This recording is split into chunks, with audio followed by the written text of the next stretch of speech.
Hi there everyone, welcome to my channel. So in this video, we will have a walkthrough on how to write a program using JavaScript programming language that will ask the user to give a number, and then our program will generate the corresponding Fibonacci sequence using JavaScript programming language. Before we start, I would like to say thank you so much to all my viewers, silent viewers, and supporters in my channel. Thank you for watching my videos. If you are new with my channel and then you like this video, please hit the like button. Don't forget to share and please support my channel guys by clicking the subscribe button. So let's begin.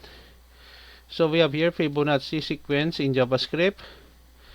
So title, header 1, Fibonacci sequence in JavaScript. In this line of code, we are asking the user to give a number. By the way guys, I will put a link in the video description where you can download the complete source code of our tutorial video for today for free in my two websites. So here we have here type number. The ID is num input that will be act as our variable. Button on click, calling function generate Fibonacci. Okay, so we have here the script function generate Fibonacci, getting the input, and then we have here the output. Constant parse in conversion.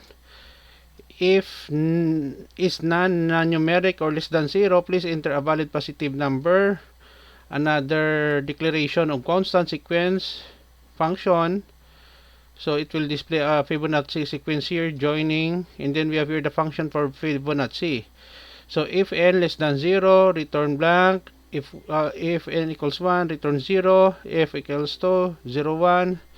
And then it will connect the sequence here using for loop statement. It will push the sequence of Fibonacci here, return sequence, close the script, body, and HTML tag closing.